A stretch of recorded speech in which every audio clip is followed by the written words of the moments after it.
Welcome to another show of Business Africa. On our show today, we're discussing the IT sector, communication and education. And we have on our show Dr. Harrish Bheemul, who is the Managing Director of Train to Gain. Harrish, welcome to our show. Thank you for inviting me for the interview today. Harrish, from an engineer to an IT to education, doing your PhD, tell us more about who is Harrish Bheemul. Yeah, actually everything was unplanned. Yes, the engineering part of it was okay, but the rest was very much unplanned. It was about grabbing the right opportunity that was well paid and climbing the ladder and never go down the ladder. So this is what I've tried to do over my career, and I'm happy the way it has shaped, and I'm happy the way actually the company Train to Gain have shaped over the past year, especially with our introduction into the market of advertising and especially marketing. And I have to say that it requires lots of hard work, but it has also given me a spectrum of abilities, a spectrum of knowledge, and I have to say also that some people spend their whole life doing one single job. I feel like I've done several jobs in one lifetime. So this is the bit that makes me very, very happy and satisfied. And you're still young, a young entrepreneur with the trade of hardworking, but also grabbing the opportunities when you can. Exactly. Yes. And I have to say that the opportunity will come to you if you do the right things, and maybe at the right time also. So I'm still 38. I'm hoping to do some more innovative things in the coming years. Let's see where things go. Yeah. Tell us about Train to Gain. What is the philosophy? What do you do, and how things will pan out in the future? Train to Gain was something created in Germany. It was basically training the trainers to benefit companies and schools and so on and so forth. So I was inspired by that name for a very, very long time. So when I came to Mauritius, obviously I set up Train to Gain to be one training institution and for training to be part of it. However, things didn't move according to plans. The education sector is not the sector I would like to invest at the moment. So came Train to Gain advertising, Train to Gain e-marketing, where I had a good network of companies with whom I was working previously. So I decided to move into that direction, and we started very humbly with a few companies working for us, and within 1 year we have some 5-star companies like State Bank of Mauritius, Sun Resort, the Open University, Maga Industries, well, you name it, Al Malak. So we have got a good portfolio, and we have done quite well. Being the media sponsors for quite some events. We had the conference with Michael Porter, Professor Michael Porter, recently with the BSP. We had the Salon de la Santé last week. So I have to say that the parcours, the Train to Gain, has been fantastic over the past 1 year, and we think that this is actually the stepping stone. We intend to actually work harder to actually become, let's say, pioneers in the way we want to advertise in Mauritius. And Train to Gain also give opportunity to young people, young citizens of Mauritius. All the people that works for us are actually trainees below 25 years old, which is a good thing. So we try to benefit from the youth empowerment program, and we try to give the opportunity to the young citizens of this country to move ahead. You've certainly attracted some strong names. Sun Resort, you're talking about Michael Porter, and last week was the Salon de la Maison. One thing which the sector is going through a tough time, I'm talking about the education sector, it's going through a rough patch in terms of its image. Yes. What should we do to make it different, or do things differently in this sector, the education sector? Right, that's a very difficult question to answer, because I have to say 3 years ago, Mauritius had the perfect model for education, tertiary education especially, and the tertiary education could have been a pillar of the economy. We were talking about it being a pillar. However, with all the things that happen with private institutions, people have lost confidence in private institutions. So basically the focus is more towards public, which is University of Mauritius, technology, and Open University, the free universities more well known in Mauritius. So people are not going towards the private. So yes, Charlton Fair is there, Middlesex is there, but other than that, there aren't many. If you ask the question to any ministers, any member of the parliament, where do they send their kids? They don't send their kids to any private institution. They will prefer send them abroad because they don't trust the institution here in Mauritius itself. I think that is a very, very, it's a fact. And now, can we sort out this problem? Yes, we can. We have already institutions, regulatory bodies that actually look after those institutions, but are we applying the law? Probably not.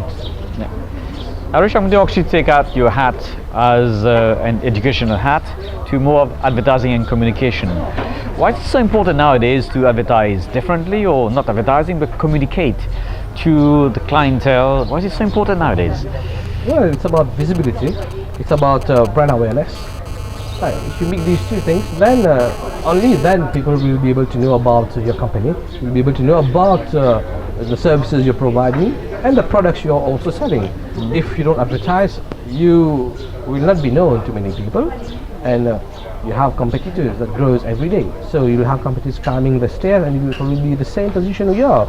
If I take the example of Salon de la Santé, last week, many people that were there, many companies that were there, they probably didn't make any profit.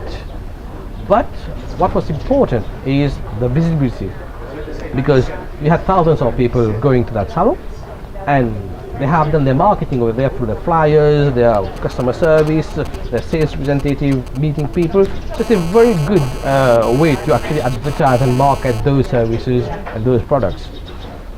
Without those, I don't think you'll be able to survive.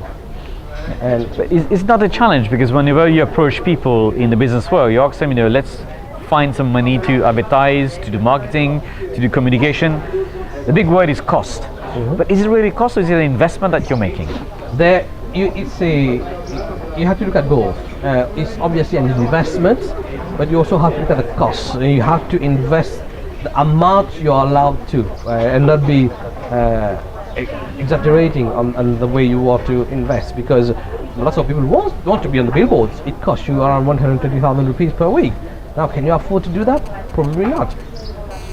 Why don't you do mass mailing, e-marketing? That costs you probably 3,000 rupees. And if you do it 3 times or 4 times, or even the whole week, it will cost you only 21,000 rupees compared to 125,000 rupees. And yet probably more effective. Effective, exactly. Plus you have to look at the audience. You have a massive audience of almost 500,000 on Facebook. So people look at Facebook adverts these days to buy products. I mean, I'm amazed. We have actually sold land in Sunnat through Facebook. So this is telling you how the market is changing. And it's not just a local market. You basically can attract an international market via these types of medium, especially digital medium. You can have your website, you can have your Facebook, you can have your mass mailing, combine both, all of them. You should be able to do quite well through digital advertising. So look at more of a targeted approach, a message for a certain audience, and target them well, being more effective and efficient in terms of your campaign, in terms of cost, but also your energy.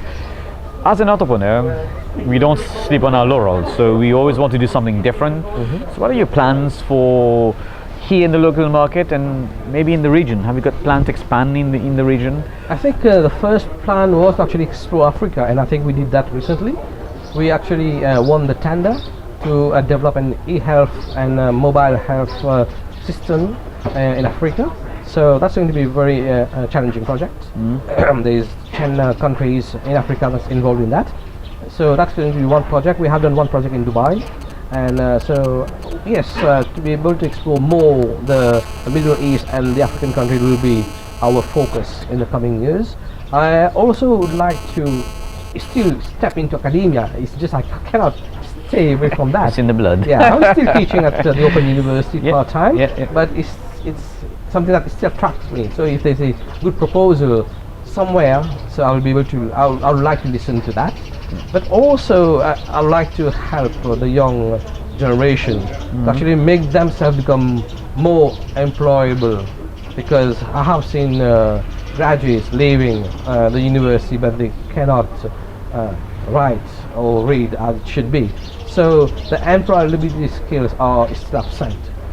So I like to try to have, if probably, get some courses done to make to put an add-on the already the qualification they already have. So yes, there are a few projects in the pipeline. Let's see where they lead to at some point.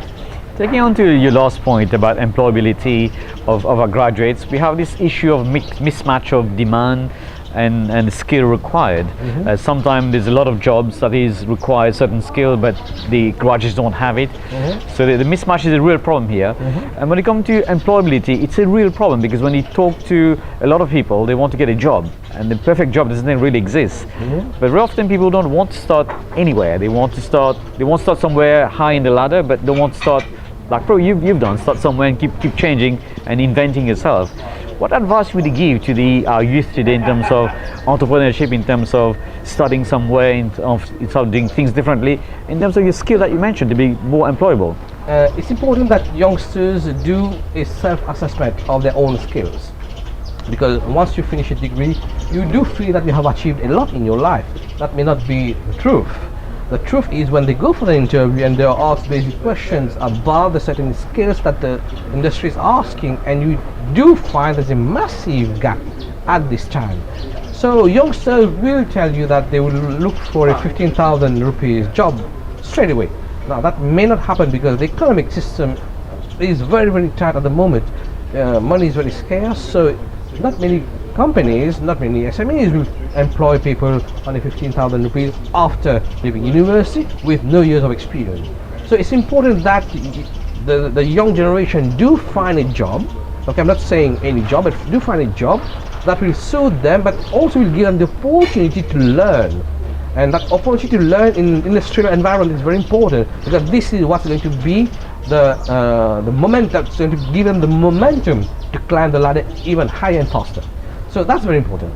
And also, it's also about demand supply. I have people that came to work before me, have worked for one day, haven't worked for 9 months, came to take a job, worked for one day, left the job, prefer to go back to unemployment, because mom and dad are quite rich. They pamper their baby quite well. So there's a mentality. The same kid, if was in the UK, would probably be working in McDonald's, cooking, cleaning the kitchen, working long hours. Exactly. So that's the mentality. I think there's a whole approach towards our education that needs to be changed. Here, parents do provide their kids almost everything. It's more like a transaction relationship now. You give me that, I give you that. But I think the whole system has to be looked at. And it's not easy to change that kind of system. It's getting worse, actually. But if the youngsters want to make it now, they will have to work extremely hard, because let's look at it very, very openly. If they are not good enough, there are lots of foreign employers that are actually coming to Mauritius to do that same job. So there will be a time when Mauritians the unemployment rate will be quite high, and they will have same group will have to go outside to get a job. And if they don't have any experience, it's going to be harder for them to get a job. But that's an important point. I think if you give somebody too much of things, make their life very easy, then the entrepreneurship mindset and spirit tends to get dissolved, and you don't have that fire in you to do something. Yes. Is that what you? Yeah. Exactly. I think someone achieve something extra in their life because they haven't got that before. You see, there's a target, there's a fire. There's a how do you call that? A distance to be travelled. Then only people will achieve something. But if they have got everything, then there is no ambition, there is no target. That is a dangerous thing. I mean, my daughter is here, she has got almost everything. I don't know what's going to be her aspiration, but the cultivation has to be done right from the beginning itself. Okay, you need to study very well, you need to be a good person, you need to be healthy. So these kind of things has to be important. But things might change as she grows up. And already she thinks she'll be the next director of Train to Gain. So that's, I hope it's an inspiration that she'll be the one that will take the company to the next level. But I hope that there are many in that generation who have got that thirst and that hunger to move a step further. But that can change suddenly. Yeah. I think Harrish will take example from you, the aspiration that they have from moving in terms of grabbing the opportunities, from being very la polyvalence, comme on dit. You've been very polyvalent in terms of what you do, and also keep reinventing yourself. So you never keep wearing the same shoes all the time. Yes. And that's I think the success of. Might I say that it's the success of what you are today?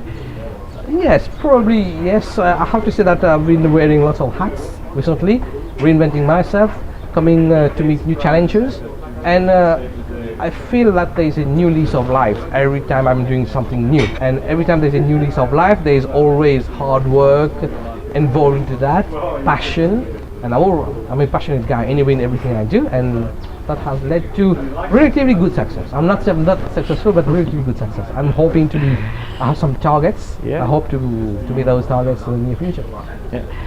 Harish, it was a pleasure having you on our show, where we learned a lot of things from you: the passion, the drive, the energy, the hard work, the reinvention of yourself. And thank you for being on our show. Thank you very much.